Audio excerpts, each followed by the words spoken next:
Good morning, students. In the last period, we had completed page number 8 up to 4.5 billion years ago. इथपर्यंत आपण पाहिलं होतं. आता बघा पुढे. The span of 4.5 billion years since the Earth's formation is a vast period of time. It is not easy to grasp this entire period all at once. आपण पाहिलं होतं की पृथ्वीची उत्पत्ती ही 4.5 अब्ज वर्षापूर्वी झाली. सुमारे 4.5 अब्ज वर्षापूर्वी. तर पृथ्वीच्या उत्पत्तीपर्यंत मागे जाणारा 4.5 अब्ज वर्षाचा जो काळ आहे तो एकदम समजून घेणे सोपं नाही आहे. त्याच्यामुळे काय केलं आहे की तो अधिक चांगल्या पद्धतीने समजून घेण्याकरता it is necessary to divide it into a number of stages in order to understand it better.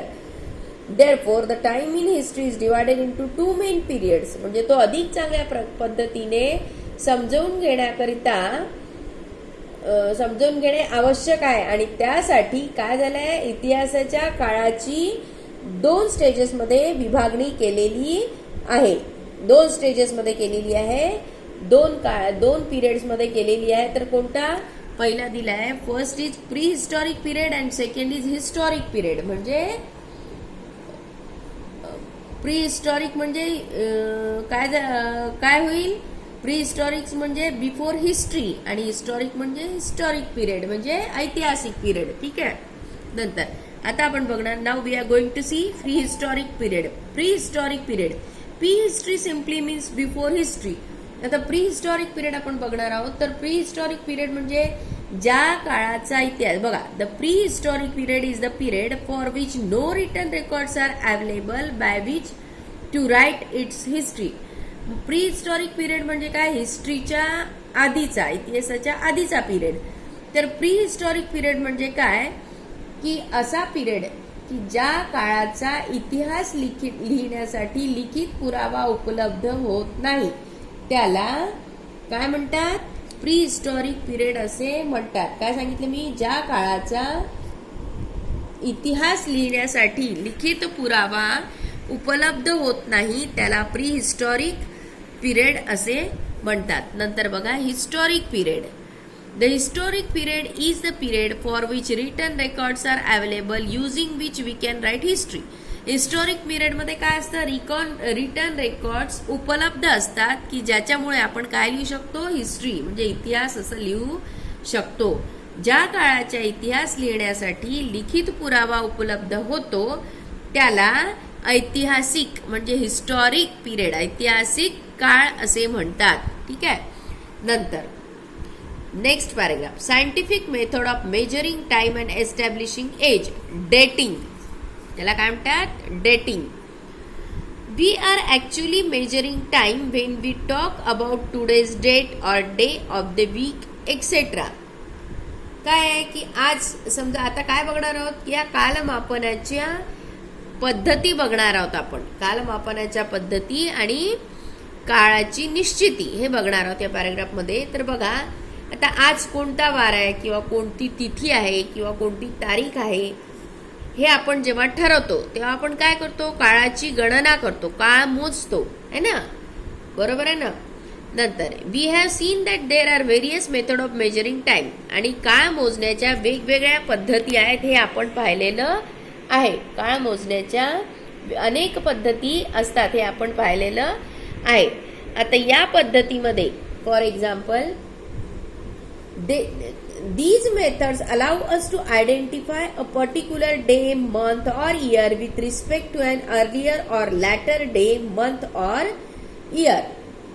काय की या कालगणनेच्या अधिक पद्धती असतात हे मी तुम्हाला सांगितलं आताच. तर या पद्धतीमध्ये काळाची गणना ही पुढील किंवा मागील क्रमाने करता येते. कशी करता येते पुढील किंवा मागील क्रमाने अशी करता येते. मग कशी आता तर बघा इथे दिलेलं आहे फॉर एक्झाम्पल है ना. बघा इथे दिलं this method allow us to identify particular. या मेथडमुळे आपल्याला काय आयडेंटिफाय करता येते पर्टिक्युलर डे मंथ इयर हे आपल्याला करता येते. पण कसं करता येते पुढील किंवा मागील क्रमाने करता येते. मग आता उदाहरणार्थ इफ इट इज जून समजा आता हा जून महिना आहे then we know that the earlier month was May. हा जर जून महिना आहे चालू, तर आपण हे सांगू शकतो की याच्या आधीचा मे महिना होता आणि याच्या पुढचा the next will be July, पुढचा जुलै राहील असं आपण सांगू शकतो. If today is 10th of June, जर आज 10 तारीख असेल जून महिन्याची, then we can tell that, तर मग आपण असं सांगू शकतो की उद्या किती राहील, tomorrow will be 11th of June, 11 जून राहील. And yesterday was the 9th of June, आणि काल 9 जून अशी तारीख होती. Thus, when we measure time, we actually measure its length. म्हणजे अशा प्रकारे जर जेव्हा आपण काळ मोजतो तर याचा अर्थ आपण एक प्रकारे काय मोजतो, काळाची लांबी मोजतो. ठीक आहे. नंतर next paragraph. The events before the beginning of the common era are mentioned as having occurred before the common era. इसवी सणाचा प्रारंभ होण्यापूर्वीच्या काळात, इसवी सणाची सुरुवात होण्यापूर्वीच्या काळात घडून गेलेल्या घटनांचा अभ्यास करताना त्याच्या काळाचा उल्लेख इसवी सणापूर्वी अमुक वर्ष असा केला जातो. बरोबर आहे की नाही. इसवी सणाच्या आधीचा जर काळ असेल तर त्या काळात जर घटना कोणती घडून गेलेली असेल तर त्या घटनाचा अभ्यास जर करायचा असेल तर त्याचा उल्लेख आपण कसा करू, त्या काळाचा, त्या काळाला कसं काय म्हणू आपण की इसवी सणापूर्वीची इतकी इतकी वर्ष असं आपण म्हणू ना. ठीक आहे. नंतर information about the some of these events can only be obtained with the help of evidence buried under the ground. म्हणजे काय काय दिलंय ते, information about the same of these events. त्यापैकी आता मी सांगितलं तुम्हाला की जर इसवी सणाच्या आधीचा जर काळ असेल तर त्या काळात जर जी एखादी घटना घडून गेली असेल तर आणि त्या घटनेचा जर अभ्यास करायचा असेल तर त्याच्या काळाचा उल्लेख आपण कसा करू, इसवी सणापूर्वी इतकी इतकी वर्ष असं म्हणू, है ना. आणि त्यापैकी जर काही घटनांची माहिती आपल्याला जमिनीखाली गाडलेल्या पुराव्याच्या आधारे मिळवावी लागते. कळलं का. त्यापैकी काही घटनाची माहिती काय करावं लागते आपल्याला, जमिनीखाली जे गाडल्या गेलेले पुरावे आहेत त्याच्या आधाराने आपल्याला त्या गोष्टीची माहिती मिळवावी लागते. तर these evidence is usually in the form of broken man made artefacts and fallen structures. तो जो पुरावा असतो, जो जमिनीखाली गाडलेल्या पुराव्याच्या आधारे आपल्याला ही जी माहिती मिळवावी लागते, आपण मी सांगितलं त्यापैकी काही घटनांची माहिती जमिनीखाली गाडल्या गेलेल्या पुराव्यांच्या आधारे मिळवावी लागते. तर हा जो पुरावा असतो तो पुरावा बहुतेक वस्तू किंवा वास्तू यांच्या अवशेषाच्या रूपात आढळतो. हा जो पुरावा असतो हा वस्तू किंवा वास्तू यांचे अवशेष याच्या रूपामध्ये आढळतो. वस्तूचे अवशेष असतात किंवा त्या वास्तूचे अवशेष सापडतात, त्या अवशेषाच्या रूपामध्ये तो पुरावा आपल्याला सापडतो. With the help of these remains and using scientific methods, we can determine the time of events that took place thousands of years ago. त्या अवशेषाच्या आधाराने, आणि हे जे अवशेष सापडतात आपल्याला, मी म्हटलं ना तो पुरावा वस्तू किंवा वास्तू याच्या अवशेषाच्या स्वरूपात आपल्याला सापडतो आणि त्या अवशेषाच्या आधाराने काय होते, हजारो वर्षापूर्वीच्या घटनांची काळाची निश्चिती करणे वैज्ञानिक पद्धतीच्या आधाराने शक्य होते. सायंटिफिक मेथडच्या आधाराने आपण काय करू शकतो, त्या अवशेषाच्या आधाराने हजारो वर्षापूर्वी घडलेल्या घटनांच्या काळाची निश्चिती आपण वैज्ञानिक पद्धतीच्या आधारे करू शकतो. ठीक आहे. नंतर there are many layers of soil deposited one above the other under the surface of the ground. The period of these layers and of the remains found in them cannot be stated definitely in terms of dates. म्हणजे जमिनीखाली काय असते, मातीचे एकावर एक थर असे असतात ना, जमिनीखाली मातीचे एकावर एक थर साचलेले असतात. या मातीच्या थरांचा आणि त्या थरात मिळालेल्या अवशेषाचा काळ तो या तारखेपासून त्या तारखेपर्यंत असा निश्चित स्वरूपात सांगता येत नाही. ह्या ज्या मातीचे थर असतात त्याच्यात जे अवशेष मिळालेले असतात त्याच्या काळाचा त्याचा पिरियड किंवा त्याचा काळ जो आहे तो या तारखेपासून त्या तारखेपर्यंत असं आपण निश्चितपणे सांगू शकत नाही. However, A rough estimate of how many years ago they existed can certainly be made using scientific methods such as carbon 14 analysis, tree rings analysis, dendrochronology, etc. These methods are known as dating techniques. काय म्हटलं मी, काय सांगितलं की अशा प्रकारे आजपासून अमुक इतक्या वर्षापूर्वी अशा पद्धतीने काळाची मोजणी करणे शक्य असते. म्हटलं नाही तुम्हाला की हे जे मातीचे थर असतात, या मातीच्या थरात मिळालेले जे अवशेष असतात त्यांचा काळखंड जो असतो तो या तारखेपासून त्या तारखेपर्यंत असा निश्चितपणे आपण सांगू शकत नाही.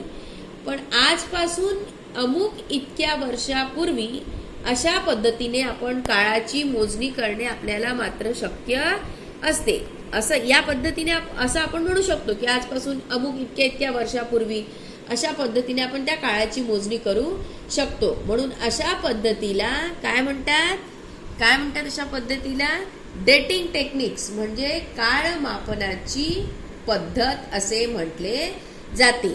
आणि अशा ज्या ह्या कालमापनाच्या पद्धती आहेत ते कालमापन करण्यासाठी कोणती मेथड सांगितली मी, कार्बन 14 ॲनालिसिस आणि ट्री रिंग ॲनालिसिस अशा मेथड्स, कळलं का, अशा ज्या आहे ह्या वैज्ञानिक पद्धतींचा उपयोग केला जातो, या मेथड्सचा उपयोग केला जातो. By using these dating techniques we learn how old the layers of soil and remains found in them are. आणि या अशा वैज्ञानिक पद्धतीच्या आधाराने आपण काय करू शकतो, अवशेष आणि ज्या थरात ते सापडले आहे ते मातीचे थर किती वर्षापूर्वीचे आहे ते आपल्याला समजू शकतं.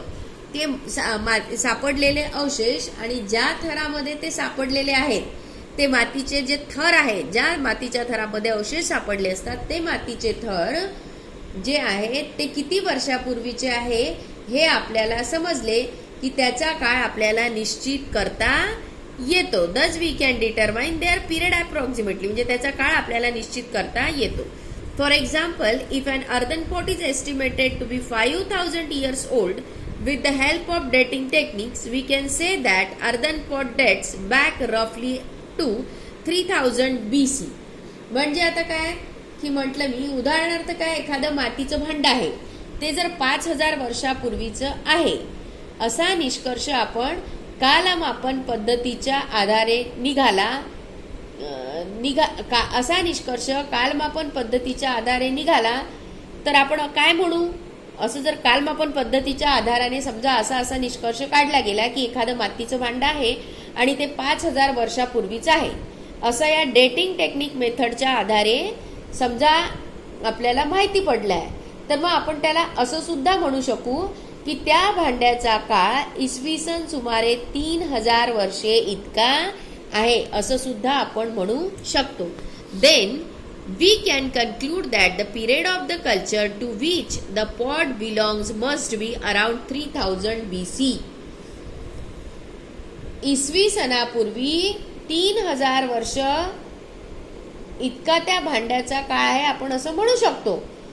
त्याच्या आधारे ज्या संस्कृतीशी ते भांडे निगडीत आहे त्या संस्कृतीचा काळ सुद्धा आपण इसवी सन पूर्व सुमारे 3000 वर्ष इतका आहे असे आपण म्हणू शकतो. काय म्हटलं मी की ते जो भांड्याचा काळ आहे, मी सांगितलं तुम्हाला की कालमापन पद्धतीच्या आधारे आपण असं म्हणू शकतो, एखादं जर भांड आहे ते 5000 वर्षापूर्वी आहे असं जर आपण कालमापन पद्धतीच्या आधारे म्हणजे डेटिंग टेक्निक मेथडच्या आधारे आपल्याला जर कळलं तर त्याला आपण असं सुद्धा म्हणू शकतो की त्या भांड्याचा काळ इसवी सन पूर्व सुमारे 3000 वर्ष इतका आहे.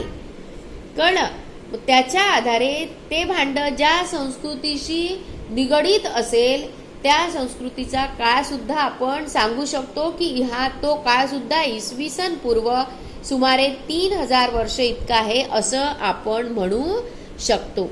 ठीक आहे विद्यार्थ्यांनो, like this we have completed this lesson number 2. Okay, now the homework is you have to write down difficult words and learn their spellings and also meanings. Okay students, thank you.